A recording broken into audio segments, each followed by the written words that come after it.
नमस्कार मेरे विद्यार्थियों, कक्षा 11 विषय गणित के आज अपन अध्याय नंबर 3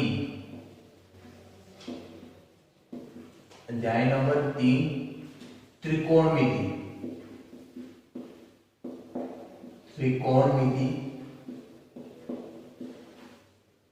के बारे में अपन चर्चा करेंगे।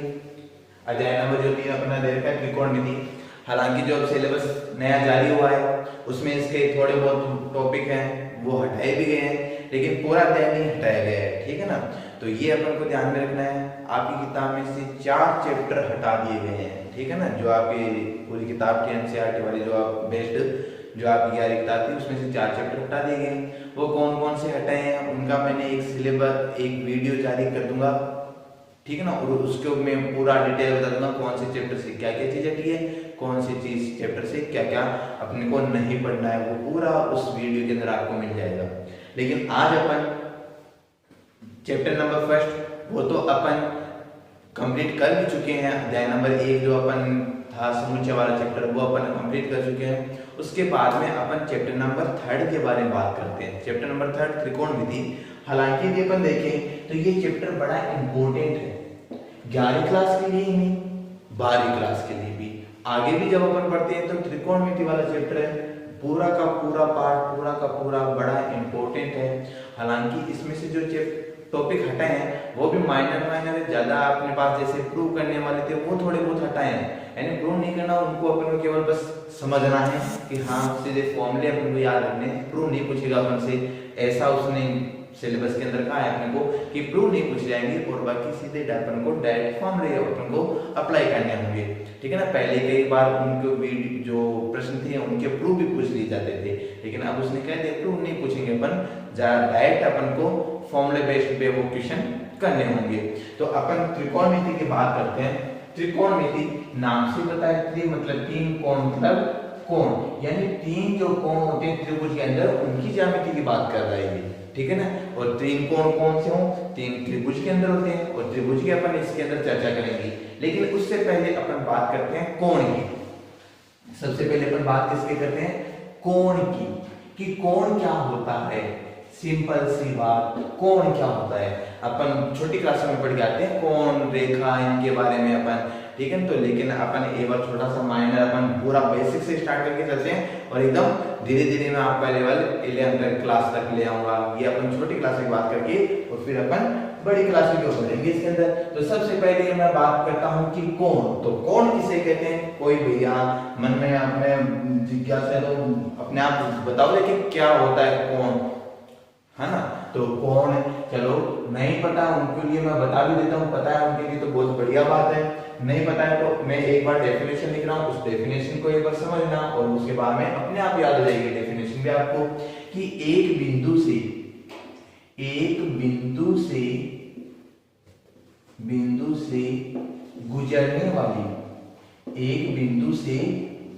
गुजरने वाली दो किरणों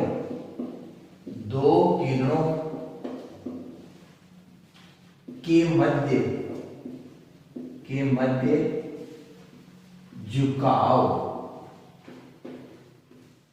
दो किरणों के मध्य झुकाव को कोण कहते हैं। ये लो भाई एकदम सिंपल सी डेफिनेशन, ठीक है ना। अपन को क्या कहता है, अपन को कह रहे हैं एक बिंदु से गुजरने वाली दो किरणों के मध्य झुकाव को ही क्या कहते हैं, कोण कहते हैं। हाँ जिसको पता था वो बहुत बढ़िया। अब देखो अपन क्या कहते हैं कि कोई बिंदु है और इसमें से यदि मान लो दो किरण गुजर रही हैं, दो किरण इस प्रकार से, तो इनके मध्य जो झुकाव है, वो ही अपने पास क्या कहलाता है, कोण कहलाता है, एंगल कहलाता है, ठीक है ना।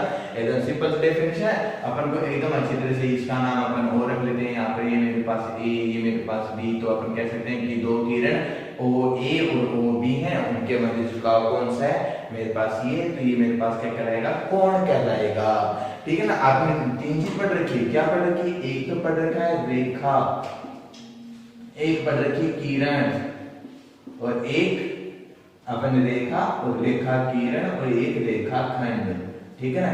तीनों में डिफरेंट पता है क्या, तीनों में अंतर क्या क्या होता है, रेखा किरण रेखा खंड, तीनों में अंतर बताया ना। हाँ बहुत बढ़िया। रेखा में क्या कहता है, रेखा में तो मेरे पास अनंत लंबाई की होती है, बिल्कुल अनंत लंबाई की, ये मेरे पास अनंत लंबाई की होती है। किरण का यानी अनंत लंबाई की होती है, इसका मतलब मैं कह सकता हूँ इसके दोनों जो सिरे हैं, दोनों सिरे निश्चित नहीं होते, दोनों ही सिरे निश्चित नहीं होते हैं। किसके, रेखा के मेरे पास दोनों सिरे, यानी जैसे मैं ये कह रहा हूं तो ये मेरे पास ए, ये मेरे पास इधर कितनी भी बढ़ सकती है, ये मेरे पास इधर भी कितनी बढ़ सकती है, तो इसके मेरे पास दोनों तरफ अनंत दूरी तक बढ़ सकती है। इसका मतलब इसकी लंबाई निश्चित नहीं है, और दोनों ही सिरे अनिश्चित रूप से बढ़ते जा रहे हैं, दोनों सिरे निश्चित नहीं होते, इसलिए क्या कहलाती है, रेखा कहलाती है। इसकी भी लंबाई अनंत ही होती है, इसकी लंबाई भी क्या होती है, इसकी लंबाई भी मेरे पास क्या होगी, अनंत होगी। इसकी तो लंबाई को अपन नाप नहीं सकते, लेकिन इसका एक सिरा निश्चित होगा, एक सिरा निश्चित, और दूसरा सिरा इसका कैसा होता है, अनिश्चित, दूसरा सिरा इसका अनिश्चित होता है। ये बात अपन को इसके अंदर ध्यान में रखनी है, एक सिरा निश्चित और दूसरा सिरा अनिश्चित। रेखाखंड, इसकी लंबाई निश्चित होती है, इसकी लंबाई निश्चित होती है, ये बात ध्यान रखनी है, लंबाई इसकी क्या होगी, निश्चित, और दोनों सिरे कैसे होंगे, डिस्क्राइब होंगे, यानी दोनों ही सिरे निश्चित होते हैं, दोनों सिरे निश्चित होते हैं। दोनों सिरे निश्चित हैं तो बिल्कुल अपन उनकी लंबाई को माप सकते हैं। तो ये बात कौन कहता है, रेखाखंड कहता है। तीनों में अंतर पता चल गया होगा, रेखाखंड, रेखा और किरण, ठीक है ना। सूर्य से आने वाली प्रकाश की अपन उनको क्या बोलते हैं, किरण तो बोलते हैं, क्योंकि उसका एक बिंदु निश्चित है। कौन सा, सूरज से निकलने वाला, सूरज से निकलते वो बिंदु निश्चित है, उससे निकल के प्रकाश की किरणें टकरा के इधर से इधर टकराती रहती हैं, चलती जाती हैं, दूसरा सिरा निश्चित नहीं है, इसके लिए उनको क्या बोला जाता है, किरण बोला जाता है, ठीक है ना। उसी से नाम दिया गया किरण। रेखाखंड, खंड मतलब भाग होता है, वो हमेशा निश्चित होता है। तो मेरे पास जैसे मैं कहता हूँ एक बिंदु ये और एक बिंदु ये, तो ये मेरे पास कैसा कहलाता है, रेखाखंड कहलाता है। और एक बिंदु निश्चित और दूसरा बिंदु मेरे पास अनिश्चित, बढ़ता ही जाए, एरो के निशान के द्वारा अपन प्रेजेंट करते हैं, तो ये मेरे पास कैसी कहलाती है, किरण कहलाती है। और यहाँ पर अपन किरण की बात ही कर रहे हैं, यहाँ पे तो क्या करें, किरण की बात, कि इसका ये मेरे पास O भी रेखा है, O भी किरण है, तो इसका एक सिरा O वाला निश्चित और इसका भी O सिरा निश्चित, और दो मेरे पास किरण एक ही बिंदु से गुजरे तो उनके मध्य क्या बनता है, एक झुकाव, और उस झुकाव को अपन क्या कहते हैं, कोण कहते हैं। तो ये इतनी बात अपन को समझ आ जानी चाहिए कि कोण क्या होता है, ठीक है। तो कोण की डेफिनेशन एकदम सिंपल सी। उसके बाद में अपन नेक्स्ट आगे बढ़ते हैं कि कोण तो अपन ने पढ़ लिया, तो कोण को अपन सामान्यतः अपन थीटा से भी प्रेजेंट करते हैं। किससे प्रेजेंट करते हैं, थीटा के द्वारा प्रेजेंट करते हैं, ठीक है ना। तो ये चीज मैं यहाँ पर एक बार थोड़ा सा ये दोबारा बना दिया, जैसे ये मेरे पास O, ये मेरे पास A, ये मेरे पास B और ये मेरे पास E, ठीक है ना। ये मेरे पास कोण थीटा। अब अपन इसमें क्या बोलते हैं, इसको तो अपन बोलते हैं अंतरिम भुजा, ठीक है ना। इसको तो बाहर क्या बोलते हैं, अंतरिम भुजा, या फिर अपन इंग्लिश के अंदर बोले तो इसको बोलते हैं टर्मिनल रे। क्या बोलते हैं, टर्मिनल रे। और इसको अपन क्या बोलते हैं, प्रारंभिक भुजा, इसको अपन क्या बोलते हैं, प्रारंभिक भुजा। और इंग्लिश के अंदर बोले तो बोलते हैं इनिशियल रे, ठीक है ना। इसको इंग्लिश में क्या बोलेंगे, इनिशियल रे। और ये मेरे पास टर्मिनल रे। प्रारंभिक भुजा मतलब एक किरण मैंने डिसाइड करी और इस किरण को मैं यानी O B किरण को इधर उधर घुमाता रहूं तो मेरे पास क्या होंगे, मेरे को अलग अलग कोण प्राप्त होते रहेंगे, मेरे को अलग अलग कोण प्राप्त होंगे। इसको अपन प्रारंभिक भुजा बोलते हैं, इसको अपन अंतरिम भुजा बोलते हैं, ठीक है ना। यानी एक रेखा यदि निश्चित रूप से डिफाइन मतलब निश्चित कर दी जाए, एक किरण को अपन निश्चित कर दें और दूसरी किरण को अपन उसके सापेक्ष घुमाते जाए तो अपन को क्या प्राप्त होते हैं, कोण प्राप्त होते हैं। तो ये बात अपन को कोण के अंदर ध्यान में रखनी है। चलो इतनी बात समझ आ गई। उसके बाद में अपन टाइप ऑफ एंगल्स यानी कोण के प्रकार। कोण दो प्रकार के होंगे, कोण दो प्रकार के होंगे। पहला कौन सा? धनात्मक कोण। पहला कौन सा? धनात्मक कोण। और दूसरा कौन सा? ऋणात्मक कोण। दूसरा कौन सा होगा? ऋणात्मक कोण। ठीक है, अब देखो कैसे कैसे होंगे अपन, देखो यहां पर देखते हैं। यदि अपन की प्रारंभिक रेखा क्या हो? निश्चित हो, ओ ए, ये मेरे पास प्रारंभिक जो मेरे पास किरण है ये निश्चित है, और उसके सापेक्ष यदि अपन एंटी क्लॉकवाइज है, कैसे जाए? एंटी क्लॉकवाइज यदि अपन कोई भी एंगल मापे, जैसे ये मापा, फिर मेरे पास ये वाला एंगल मापा, फिर मेरे पास और भी चलो तो मेरे पास ये वाला एंगल, यानी इसके सापेक्ष यदि मैं इस किरण को, यानी मेरे पास ये जो मेरे पास ये किरण है ओ बी वाली, ये मेरे पास बी वाली, इसको मैं टर्मिनल घुमाता जाऊं तो मेरे पास अलग अलग प्राप्त होंगी, मेरे पास अलग अलग क्या प्राप्त होंगे? एंगल प्राप्त होंगी। और मैं किस प्रकार से घुमा रहा हूं इस किरण को? Anti clockwise. एंटी क्लॉकवाइज प्राप्त करने पर मेरे पास जो भी एंगल प्राप्त होते हैं, मेरे पास जो भी एंगल प्राप्त होंगे, ये कैसे प्राप्त होते हैं? पॉजिटिव एंगल प्राप्त होते हैं।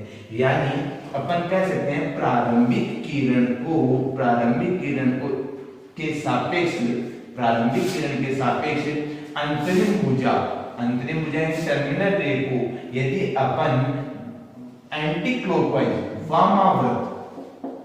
वामाव्रत यदि अपन घुमाएं तो प्राप्त होने वाला कोण कैसा होगा?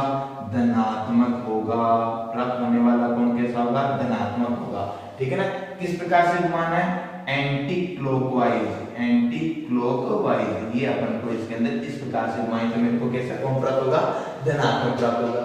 और इसी प्रकार से ऋणात्मक कोण में अपन क्या कहते हैं? ऋणात्मक कोण में यदि मेरे पास ये प्रारंभिक भुजा तो मैंने क्या कर दी? स्थित ओ ए, और इसके सापेक्ष जो मेरे पास अंतरिम भुजा उसको मैं कैसे घुमाऊं? क्लॉकवाइज घुमाऊं। मतलब जैसे ये मेरे पास ओ बी किरण, ये मेरे पास ओ बी किरण, इसको मैं इस प्रकार से इधर से मापूं कोण, तो ये कोण मापूंगा तो ये मेरे पास कोण कैसा होगा? ऋणात्मक होगा। यानी मैं इसको माइनस के थीटा के रूप में प्रेजेंट करूंगा। ये मेरे पास इधर ही मान लो 30 डिग्री, तो ये मेरे पास एंगल कौन सा कहलाएगा? माइनस का 30 डिग्री, क्योंकि मैंने इसको किधर से मापा है? मैंने इसको क्लॉकवाइज मापा है। क्लॉकवाइज, ठीक है ना? क्लॉकवाइज मापा मैंने, ठीक है ना? तो इसको अपन क्या बोलते हैं? दक्षिणावर्त बोलते हैं। दक्षिणावर्त, ठीक है ना? यदि दक्षिणावर्त घुमाने पर मेरे पास जो भी एंगल प्राप्त होते हैं, तो अब देखो इसको मेरे पास ये लो, इसको इधर से मापूं तो ये मेरे पास कैसा कहलाएगा? ऋणात्मक कोण कहलाएगा। और यदि मैं इसको इसके सापेक्ष धनात्मक दिशा से मापूंगा तो ये मेरे पास कौन सा कहलाएगा? धनात्मक कोण कहलाएगा। यानी इस रेखा को मैं दोनों साइड से माप सकता हूं, वैसे दोनों साइड से माप सकता हूं। इस प्रकार से मापूंगा तो मैं ऋणात्मक कोण कहूंगा, और इस दिशा से मैं मापूंगा यानी एंटी क्लोज मापूंगा तो मैं इसको धनात्मक कोण कहूंगा। तो ये मेरे पास कैसा कहलाएगा? ऋणात्मक कोण कहलाएगा। जैसे मेरे पास मान लो 240 है तो मैं इसको माइनस 240 डिग्री लिखूंगा, और इधर से यदि मेरे पास इसके अंदर 100 डिग्री है तो अपन इसके अंदर 100 डिग्री यानी प्लस के ही प्रेजेंट करते हैं। ठीक है ना? तो ये बात अपन पे इसके अंदर यानी 120 होगा। इधर से यदि मेरे पास 240 है तो इधर से मेरे पास 120 हो गया, टोटल तो 160 है ना? हाँ बिल्कुल। तो ये मेरे पास इधर से मापेंगे तो प्लस का 120 डिग्री, और इधर से मापूंगा तो 240 डिग्री। लेकिन कैसा होगा? ये ऋणात्मक होगा, माइनस का 240 डिग्री। आगे बात समझे, कौन सा धनात्मक कोण होगा, कौन सा ऋणात्मक कोण होगा, कैसे मापेंगे? एंटी क्लॉकवाइज होगा तो मेरे पास कौन सा होगा? क्लॉकवाइज होगा तो मेरे पास कौन सा होगा? वामावर्त होगा तो मेरे पास धनात्मक होगा, दक्षिणावर्त होगा तो मेरे पास ऋणात्मक होगा। ये बातें अपन को यहाँ पर टाइप ऑफ एंगल यानी दो प्रकार के धनात्मक और ऋणात्मक कोण, ये इतने बात अपन को समझ आ जानी चाहिए। ठीक है ना? पहले तो किसके बारे में पढ़ा अपन ने? कोण के बारे में। ठीक है ना? कोण कितने टाइप के होंगे? दो टाइप के होंगे। एक तो कौन सा होगा? धनात्मक कोण, एक कौन सा होगा? ऋणात्मक कोण। चलो इतनी बात समझ आ गई, चलो आगे चलते हैं फिर। ठीक है? उसके बाद में अपन कोण को मापते कैसे? कोण के मापन की इकाइयां, ठीक है ना? कोण के मापन की इकाई,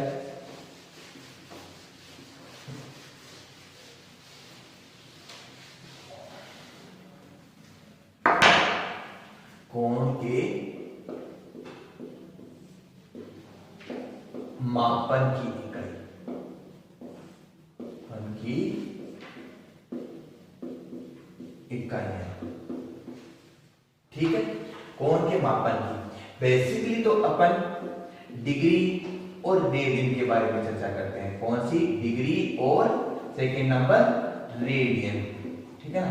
इन दो के बारे में चर्चा करेंगे, अपने सिलेबस में भी दो ही हैं, ठीक है ना। रेडियन विशेष व सटीक पद्धति, सटीक पद्धति, ये दो पद्धतियां और भी हैं, लेकिन अपन को डिग्री और रेडियन के बारे में अपन को यहाँ पर चर्चा करनी है। तो डिग्री और रेडियन, डिग्री तो वैसे अपन सामान्यतः यूज भी करते हैं, 90 डिग्री, 360 डिग्री, ये डिग्री के अंदर तो अपन मेजरमेंट करके आते हैं। लेकिन ये रेडियन पद्धति थोड़ी और अलग है। यानी रेडियन के अंदर अपन क्या कहते हैं, तो डिग्री के अंदर तो अपन कहते हैं, डिग्री की डेफिनेशन वगैरह लिखूं तो यदि मैं कह सकता हूं एक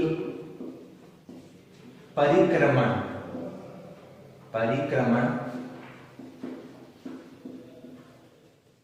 को 360 भाग में विभाजित करने पर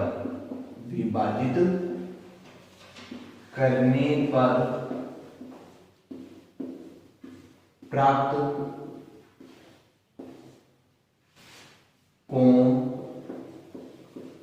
कोण 1 डिग्री कहलाता है। 1 डिग्री कहलाता है। 1 डिग्री कहलाता है। और आपको पता होगा 1 डिग्री को अपन उसके ऊपर जीरो के टाइप में, छोटा सा जीरो से इस प्रकार से प्रदर्शित करते हैं। डिग्री के सिंबल को अपन ऊपर डिग्री वाला चिन्ह लगा के से प्रदर्शित करते हैं। ये इतनी बात समझ लीजिए। मतलब बिल्कुल सिंपल सी बात कि अपन क्या कहते हैं, एक वृत्त है, परिक्रमण है, ठीक है। तो इस परिक्रमण में अपन क्या कहते हैं, इसको अपन यहां से कितने भागों में, ये तो मेरे पास क्या कर दिया, पहले तो मैंने इसको 90 भाग में बंद कर दिया। ये मेरे पास 90 भाग होगा, ये भी मेरे पास 90 भाग होगा, ये भी 90 भाग होगा और ये भी 90 भाग, टोटल मिलाकर कितना हो गया, 360 हो गया। अब इस 90 भाग को भी अपन यदि 90 भागों में डिवाइड कर दें, 1 2 3 4 इस प्रकार से 90 भागों में अपन क्या करते हैं, डिवाइड कर दें। इस प्रकार से 90 भागों में डिवाइड कर दें तो मेरे पास जो एक भाग होगा वो मेरे पास क्या कहलाएगा, 1 डिग्री कहलाएगा। वो मेरे पास क्या कहलाएगा, 1 डिग्री। यानी इसका एक छोटा सा भाग वो मेरे पास क्या कहलाएगा, 1 डिग्री कहलाएगा। आगे बात में डिग्री किसे कहते हैं, एक परिक्रमण को 360 भागों में विभाजित करने पर प्राप्त एक भाग, एक इकाई मेरे पास क्या कहलाती है, 1 डिग्री कहलाता है, जिसको अपन सामान्यतः 1 डिग्री से इस प्रकार से अपन प्रेजेंट करते हैं। तो ये बात अपन को ध्यान में रखना है, ठीक है। चलो डिग्री का तो आपको बता दिया, जैसे अपन 45 डिग्री 90 डिग्री इस प्रकार से अपन इनको प्रेजेंट भी करते हैं। 180 डिग्री, ठीक है ना, 270 डिग्री, 360 डिग्री, ठीक है ना। अच्छा ये बात भी पता होगी आपको, 90 डिग्री को अपन क्या बोलते हैं, समकोण बोलते हैं, 90 डिग्री को अपन क्या बोलते हैं, समकोण बोलते हैं। और 90 डिग्री से कम वाले एंगल को अपन क्या बोलते हैं, न्यून कोण बोलते हैं। क्या बोलते हैं, न्यून कोण। 90 डिग्री से अधिक वाले को अपन क्या बोलते हैं, अधिक कोण बोलते हैं। 90 डिग्री से वाले को अपन क्या बोलते हैं, अधिक कोण। 180 डिग्री को अपन क्या बोलते हैं, 180 डिग्री को अपन सरल कोण बोलते हैं। कैसा बोलते हैं, सरल कोण। और 180 डिग्री से ज्यादा वाले को अपन क्या बोलते हैं, वृहद कोण बोलते हैं। कैसा बोलते हैं, वृहद कोण बोलते हैं, ठीक है। तो ये बात भी अपन को छोटे छोटे जो वर्ड हैं अपन पढ़ते हैं उनका अपन को नॉलेज होना चाहिए, ठीक है। तो ये बात भी अपन को पता होना चाहिए। उसके बाद में आगे चलते हैं, ठीक है ना। आगे किसके बारे में, रेडियन के बारे में। ये डेफिनेशन वगैरह अपन को बस केवल थोड़ा सा ध्यान में रखना, और बाकी तो बस अपन को याद रहेगी। रेडियन